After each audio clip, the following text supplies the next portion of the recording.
ನಿನಗೆ ಭಯ ಆದಾಗ ಧೈರ್ಯ ಹೇಳುವ ಗುರು,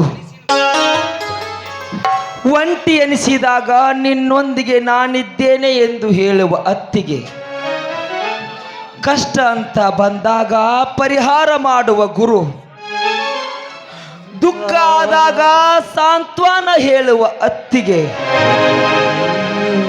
ಗೊಂದಲ ಆದಾಗ ಸಮಾಧಾನ ಹೇಳುವ ಗುರು, ನನ್ನೊಂದಿಗೆ ಯಾರು ಇಲ್ಲ ಅನಿಸಿದಾಗ ನಿನ್ನೊಂದಿಗೆ ನಾನಿದ್ದೇನೆ ಎಂದು ಆತ್ಮಸ್ಥೈರ್ಯ ತುಂಬುವ ಅತ್ತಿಗೆ, ಇವರಿಬ್ಬರನ್ನು ಕಳೆದುಕೊಂಡು ನನ್ನ ಜೀವನವೇ ನಶ್ವರವಾಗಿದೆ.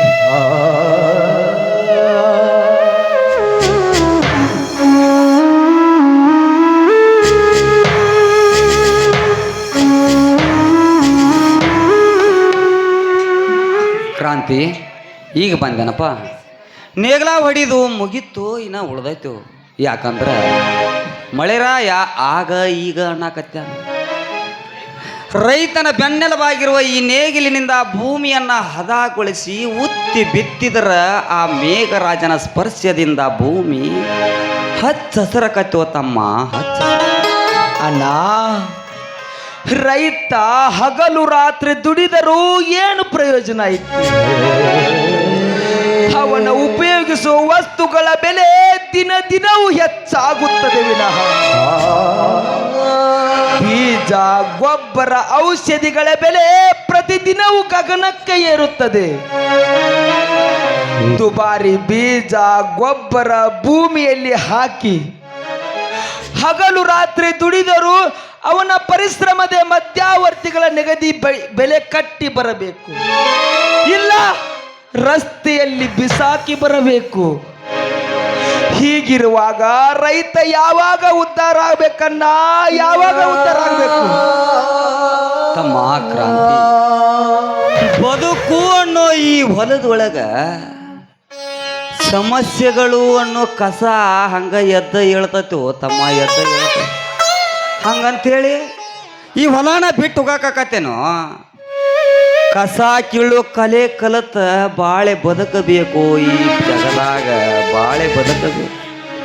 ಅಣ್ಣ, ನೀನೇನೇ ಹೇಳು, ದಲಾಲಿಗಳು ದೂರಾಗಬೇಕು. ಸರ್ಕಾರ ತೋರಿಸುವ ಹೆಂಜಲಾಸೆ ಕಡಿಮೆ ಆಗಬೇಕು. ರೈತ ಬೆಳೆದ ಬೆಳೆಗೆ ರೈತನೇ ಬೆಲೆ ನಿರ್ಧರಿಸಬೇಕು. ಅಂದಾಗ ರೈತನ ಕೈಯಲ್ಲಿ ಬಲ ಬರ್ತೈತಿ, ದೇಶ ಉದ್ಧಾರ ಆಕೈತಿ. ಅಣ್ಣ, ನೀನೇನು ಹೇಳು, ನಾನು ಕೇಳುವ ಮಾತಿಗೆ ಇಂದು ನಿನ್ನಿಂದ ಉತ್ತರ ನೀಡಲೇಬೇಕು. ನನ್ನ ಗುರು ಮತ್ತು ನನ್ನ ಅತ್ತಿಗೆಗೆ ಆದ ಅನ್ಯಾಯ ನನ್ನಿಂದ ಮರೆಯಲು ಆಗುತ್ತಿಲ್ಲ. ನನ್ನಿಂದ ಮರೆಯಲು ಆಗುತ್ತಿಲ್ಲ. ನನ್ನ ಗುರು ಭೀಮರಾಯ ಮತ್ತು ನನ್ನ ಅತ್ತಿಗೆ ಸಾವಿಗೆ ಕಾರಣಕರ್ತರ್ಯಾರೆಂದು ನನಗೆ ಇಂದು ತಿಳಿಯಲೇಬೇಕು. ಅವರನ್ನು ಮರೆತುವ ಬಾಳು ಶಕ್ತಿ ನನ್ನಲ್ಲಿಲ್ಲ, ನನ್ನಲ್ಲಿಲ್ಲ. ಅವರ ಅಂತ್ಯಕ್ಕೆ ಕಾರಣರಾದ ಹಂತಕರಿಗೆ ವಾತ್ತು ಬುದ್ಧಿ ಕಲಿಸುವುದೇ ಈ ನಿನ್ನ ತಮ್ಮನ ಗುರಿ. ತಮ್ಮ ಕ್ರಾಂತಿ, ಸಾವೇ ಇಲ್ಲದ ಮನೆಯಲ್ಲೋ, ನೋವೇ ಇಲ್ಲದ ಹೃದಯವೇ, ಕಣ್ಣೀರೇ ಇಲ್ಲದ ಕಣ್ಣುಗಳೇ ಅಂದ ಮ್ಯಾಗ ಗತಿಸಿ ಹೋಗಿರುವ ಘಟನೆಯನ್ನು ನೆನೆಸಿಕೊಂಡ ಯಾಕೆ ಕೊರಗತೀವು? ಕಿತ್ತ ಹಾಕಿ ಬಿಡೋ ನಿನ್ನ ಮನಸ್ಸಿನೊಳಗ ಮೊಳಕೆ ಹೊಡೆದ ಬೀಜವನ್ನ. ಸಾಧ್ಯವಿಲ್ಲ, ಸಾಧ್ಯವಿಲ್ಲ. ಈ ಪೃಥ್ವಿಯೇ ಪ್ರಯವಾಗಲಿ, ಸೂರ್ಯ ಚಂದ್ರರೇ ಒಂದಾಗಲಿ, ಅಷ್ಟ ದಿಕ್ಕುಗಳು ಒಡೆದು ಹೋಗಲಿ, ನನ್ನ ಗುರು ಭೀಮರಾಯ ಮತ್ತು ನನ್ನ ಅತ್ತಿಗೆ ಸಾವಿಗೆ ಕರ್ತರ್ಯಾರೆಂದು ತೀರಿಸಿಕೊಳ್ಳದೆ ಹೋದರೆ ಪ್ರಗತಿ ಪ್ರಗತಿಪರ ರೈತ ಬೆಟ್ಟಪ್ಪನ ಸಹೋದರ ಕ್ರಾಂತಿಯೇ ನಾನಲ್ಲ. ಅಲ್ಲಿಯವರೆಗೂ ಈ ಮನೆಯ ವಸ್ತ್ರ ಸಹ ನಾನು ತುಳಿಯೋದಿಲ್ಲ. ಬರ್ತೀನಿ. ಇಲ್ಲೋ ಏ ನಿನ್ನನ್ನ ಬಿಟ್ರ ನನಗೆ ಯಾರ್ದಾರು ತಮ್ಮ ಮನಿ ಬಿಟ್ಟು ಹೋಗಬ್ಯಾಡು.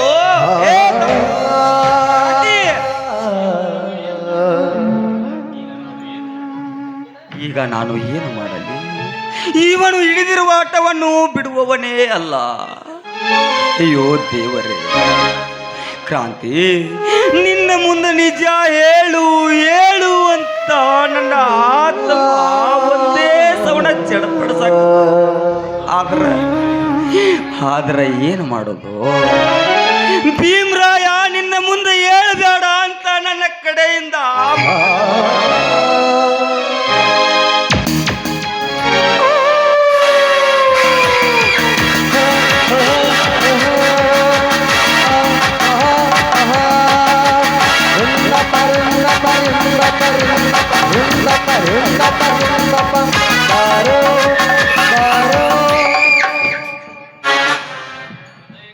ಹೃದಯಕ್ಕೆ ಅರಿವಾಗೋದು ವಾತ್ಸಲ್ಯ, ಮನಸ್ಸಿಗೆ ಅರಿವಾಗೋದು ಪ್ರೇಮ, ಆತ್ಮಕ್ಕೆ ಅರಿವಾಗೋದು ಜ್ಞಾನ, ಬುದ್ಧಿಗೆ ಅರಿವಾಗೋದು ಜ್ಞಾನ. ಬೆಟ್ಟ ನಿನಗೆ ಅರಿವಾಗುವುದು ಎಲ್ಲವನ್ನು ಕಳೆದುಕೊಂಡ ಮೇಲೆ. ರುದ್ರಯ್ಯ, ನೀನು ಯಾಕೆ ಬಂದಲೇ ನನ್ನ ಮನೆಗೆ? ಕಾಲಾಯ ತಸ್ಮೈ ನಮಃ. ಬೆಟ್ಟ ನೀನು ಕೊಟ್ಟ ಮಾತು ಮರ್ತಿದ್ದೀಯ. ಕೊಟ್ಟ ಮಾತು ಅಂದ್ರೆ ಆದರೆ ಅಂತ ಯಾಕೆ ಬೆರಗಾಗ್ತೀಯ ಬೆಟ್ಟಪ್ಪ? ಈ ಊರಿನ ರೈತರು ನನ್ನಲ್ಲಿ ಸಾಲ ಮಾಡಿದ ಪರಿಯಾಗಿ ಅವರ ಹೊಲ ಮನಿ ಜಪ್ತಿ ಮಾಡುವ ಸಂದರ್ಭದಲ್ಲಿ ಮಧ್ಯ ಬಂದು ಕೊಟ್ಟ ಸಾಲವನ್ನು ಬಡ್ಡಿ ಸಮೇತ ಮರಳಿ ಕೊಡಿಸುತ್ತೇನೆಂದು ಒಪ್ಪಂದ ಮಾಡಿಕೊಂಡಿದ್ದೆ. ಕೊಡದೆ ಹೋದರೆ ನನ್ನ ಹೊಲ ಮನೆ ಬಿಟ್ಟು ಕೊಡ್ತೀನಿ ಎಂದು ಅಂದು ಹೇಳಿದ್ದೆ. ನೀನು ಕೊಟ್ಟ ಅವಧಿ ಮುಗಿದಿದೆ ರೈತ ಮುಖಂಡ ಬೆಟ್ಟಪ್ಪ. ಅಂದರೆ ನಿನ್ನ ಕೆಟ್ಟ ಕುತಂತ್ರದಿಂದ ಬಡವರ ಮೇಲೆ ಬಡ್ಡಿಗೆ ಬಡ್ಡಿ ಹೇರಿ ಅವರ ಹೊಲ ಮನಿ ಕಿತ್ತುಕೊಂಡು ಬಂಗಾರ ಬೆಳೆಯೋ ಈ ಭೂಮಿಯಾಗ ನಿನ್ನ ಹೊಲಸ ಫ್ಯಾಕ್ಟ್ರಿ ಕಟ್ಟಬೇಕಂತ ಹೊಂಟಿಯಲ್ಲೇ. ಜನರ ಪ್ರತಿನಿಧಿಯಾಗಿ ನಿನಗಿದ ತಪ್ಪು ಅಂತ ಅನ್ನಿಸಲೇ ಇಲ್ಲ ನಾನು.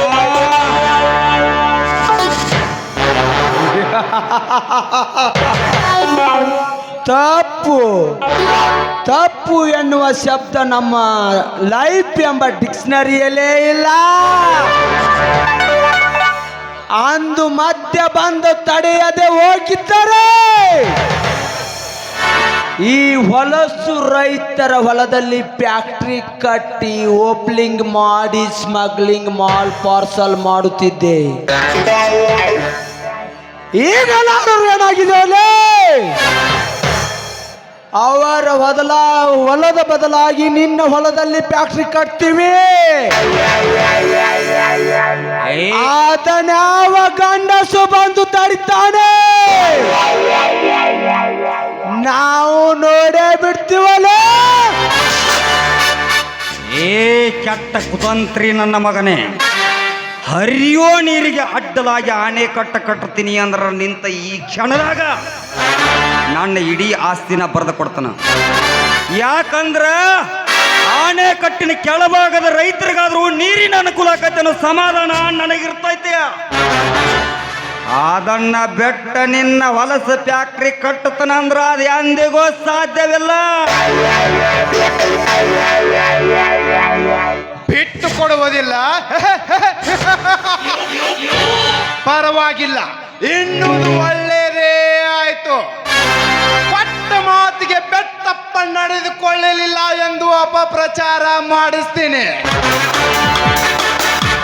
ಮತ್ತೆ ನಿನ್ನನ್ನೇ ನಂಬಿದ ಈ ರೈತರ ಮನಸ್ನ್ಯಾಗ ದ್ವೇಷ ಹುಟ್ಟಿಸ್ತೇನೆ. ಅವಾಗ ನೀ ಇದ್ದರೂ ಅಷ್ಟ, ಸತ್ತರೂ ಅಷ್ಟೇ. ಇದ್ದು ಸತ್ತಂತೆ ಬದುಕಬೇಕಾಗುತ್ತದೆ ಬೆಟ್ಟಪ್ಪ, ಇದ್ದು ಸತ್ತಂತೆ ಬದುಕಬೇಕಾಗುತ್ತದೆ. ಇಲ್ಲ ಇಲ್ಲ ಇಲ್ಲ, ನನ್ನ ಇಡೀ ಹೊಲ ಮನಿ ಆಸ್ತಿ ಹೋದರೂ ಚಿಂತಿಲ್ಲ. ನನ್ನನ್ನೇ ನಂಬಿದ ರೈತರು ಬೀದಿಗೆ ಬರಬಾರದು.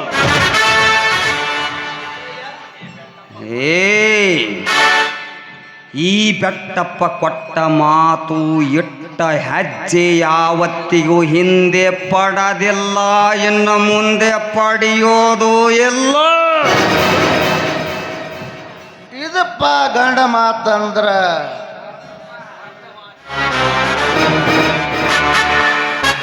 ಕೊಟ್ಟ ಮಾತಿಗೆ ತಪ್ಪದಂತ,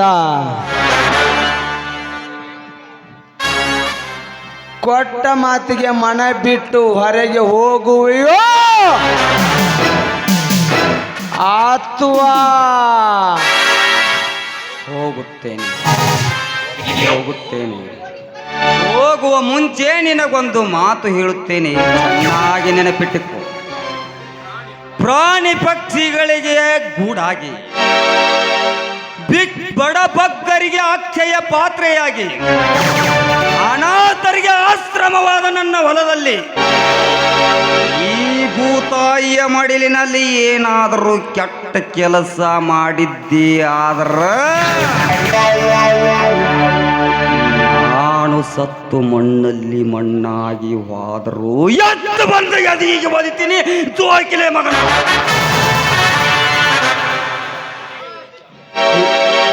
ಎದೆಗೆ ಒದಿತೀಯ ಮಗಳೇ?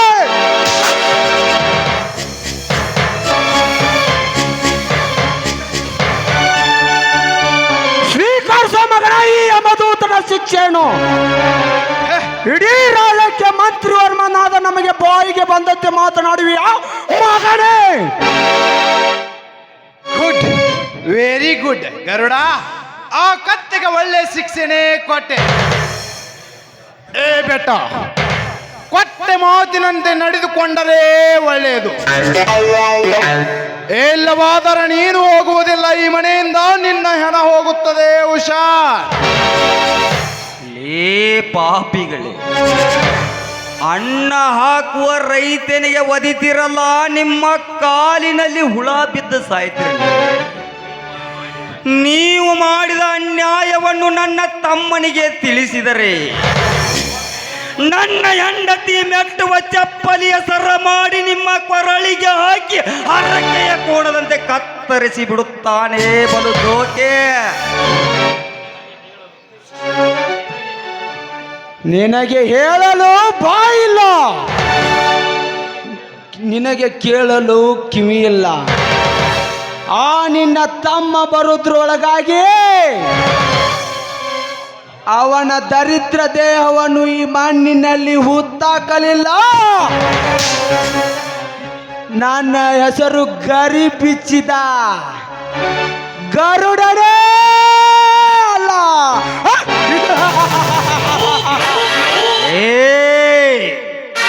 ಅದು ನಿಮ್ಮ ಅಪ್ಪನಿಂದಲೂ ಸಾಧ್ಯವಿಲ್ಲ. ಈ ಹಣಮ ಸಾಗರದ ರಂಗಭೂಮಿಯ ಹುಲಿ, ಈ ಬೆಟ್ಟ ಸಾಕಿದ ಕಾಲಕ್ಕೆದರದ ಹುಲಿಲಿ ಅದು. ಹುಲಿ ಅಂತೆ ಹುಲಿ. ಅವನ ಹೆಸರು ಎತ್ತಬೇಡಲೇ ನನ್ನ ಮುಂದೆ. ಬೆಟ್ಟ, ಹೇಗಿದೆ ಮಗನ ಈ ರುದ್ರಯ್ಯನ ಕಾರಸ್ಥಾನ? ನಾ ಎನ್ನುವ ನರಮಾನವರ ನರ ಕತ್ತರಿಸುವ ನರಹಂತಕರು ನಾವು. ನಮ್ಮ ಎದುರಿಗೆ ನಿಂತುಕೊಂಡು ಬಾಯಿಗೆ ಬಂದಂತ ಮಾತನಾಡುವೆ ಆ ಕತ್ತೆ. ಅಯ್ಯೋ ಯಪ್ಪ, ಹೋಗುತ್ತೇನೆ ರುದ್ರಯ್ಯ, ನಾನು ಹೋಗುತ್ತೇನೆ. ಆದರೆ ಈ ಮನೆಯಿಂದ ಹೋಗುವ ಮೊದಲು ನನಗೆ ಈ ಮನೆಯಿಂದ ಒಂದು ವಸ್ತುವನ್ನು ತೆಗೆದುಕೊಂಡು ಹೋಗಲು ಅನುಮತಿ ನೀಡಿ. ಇಲ್ಲ ಇಲ್ಲ, ಭಿಕ್ಷೆಯಂತಾದರೂ ನೀಡಿ. ಭಿಕ್ಷೆ ಕೈ ಮುಂದೆ ಮಾಡಿ ಸರ್ವರಿಗೂ ದಾನ ಧರ್ಮ ಮಾಡುವ ಪ್ರಗತಿಪರ ರೈತ ಪೆಟ್ಟಪ್ಪನಿಗೆ ಭಿಕ್ಷೆ?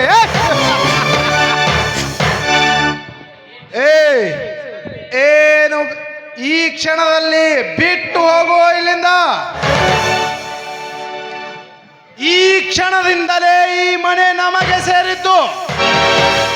ಹುಟ್ಟು ಬಟ್ಟೆಯಲ್ಲೇ ಹೊರಟು ಹೋಗು. ಉಟ್ಟ ಬಟ್ಟೆಯಲ್ಲೇ ಹೋಗುತ್ತೇನೆ. ಈ ಮನೆಯಿಂದ ಹೋಗಬೇಕಾದರೆ ನನಗೆ ಒಂದು ವಸ್ತುವನ್ನು ಕೊಟ್ಟು ಬಿಡಿ. ಇಲ್ಲ, ಭಿಕ್ಷೆಯಂತಾದರೂ ನೀಡಿ ಬಿಡ್ರಿ. ಭಿಕ್ಷೆ ಏನು ಬೇಕೋ ನಿನಗೆ ಭಿಕ್ಷೆ? ಈ ರೈತರ ಕುಲದೇವತೆ ಆಗಿರುವ ನೇಗಿಲನ್ನು ತೆಗೆದುಕೊಂಡು ಹೋಗಲು ಅನುಮತಿ ಕೊಡಿ. ಆ ದಂಡಿಗೂ ಸಾಧ್ಯವಿಲ್ಲ. ಈ ಮಣಿಯಿಂದ ಒಂದು ಸೂಜಿ ಮಣ್ಣಷ್ಟು ವಸ್ತು ತೆಗೆದುಕೊಂಡು ಹೋಗಲು ಅವಕಾಶ ಕೊಡುವುದಿಲ್ಲ. ಹೋಗಲಿ ಬಿಡುವ ರಾಜ. ಏನೋ ದೇಹಿ ಅಂತ ಬಿಡಿಕೊಳ್ಳುತ್ತಿದ್ದಾನೆ ಆ ಬಡ ಭಿಕ್ಷುಕ, ರೈತ ಭಿಕ್ಷುಕ. ತೆಗೆದುಕೊಂಡು ಹೋಗಲಿ ಬಿಡು. ಗಲ್ಲಿಗೆ ಏರುವ ವ್ಯಕ್ತಿಗೂ ಕೊನೆ ಆಸೆ ಏನು ಅಂತ ಈಡೇರಿಸುತ್ತಾರೆ. ಅದು ನಮಗೆ ಯಾವುದಕ್ಕೂ ಪ್ರಯೋಜನವಿಲ್ಲದ ಗೋರಾಲಿ ಹತ್ತಿ ಹೋಗುವ ಹಲಸು ಕಟ್ಟಿಗೆ. ರುದ್ರ, ನನ್ನನ್ನ ಹೊಡಿ ಬಡಿ ಕಡಿ ಆದ್ರ ನಾನು ನಂಬಿದ ನನ್ನ ಕುಲದೇವತೆ ನೇಗಿಲಿಗೆ ಹೀಯಾಳಿಸಿ ಮಾತನಾಡಿದಿ ಅಂದ್ರ ಮಗನ, ನಿಮಗೇನು ಗೊತ್ತಾಯ್ತಿಲ್ಲ ಅದರ ಕಿಮ್ಮತ್ತ?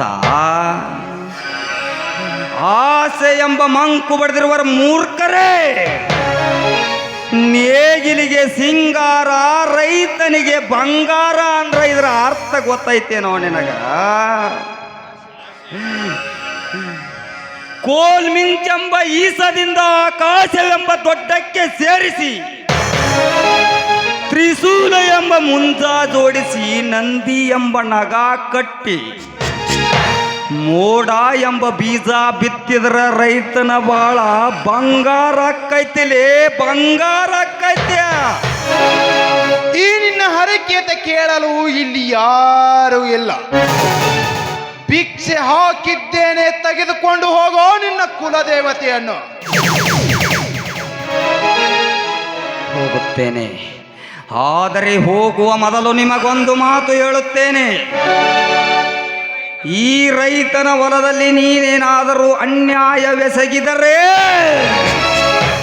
ಮತ್ತೆ ಬರುತ್ತೇನೆ. ಹಾಗೆ ಬರುವುದಿಲ್ಲ, ನನ್ನ ಕ್ರಾಂತಿ ಎಂಬ ಗೂಳಿಯನ್ನು ಕರೆದುಕೊಂಡು ಬರುತ್ತೇನೆ. ಹೋಗುತ್ತೇನೆ. ಜನಕನ ಮಾತಾ ಶಿರದಲ್ಲಿ ಧರಿಸಿದ ಅನುಪಮ ರಘುರಾಮ, ತ್ಯಾಗವೇ ನಿಜ ಧರ್ಮ. ಜನಕನ ಮಾತಾ ಶಿರದಲ್ಲಿ ಧರಿಸಿದ ಅನುಪಮ ರಘುರಾಮ, ತ್ಯಾಗವೇ ನಿಜ ಧರ್ಮ.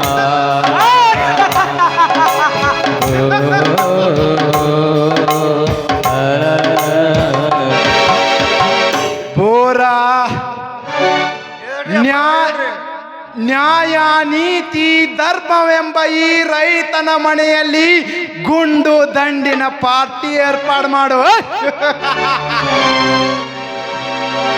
ಕೇಳಿದ್ರೆ ಮುಗಿತು ಬಿಡ್ರಿ, ಒಂದು ಕ್ಷಣದಾಗ ಎಲ್ಲ ಏರ್ಪಾಡು ಮಾಡ್ತೀನಿ. ಬಾಡಗನೆ ಕರ್ಸೋ. ರೆಡಿನೇ ಮಾಡೀನ್ರಿ ಒಳಗೀಗ.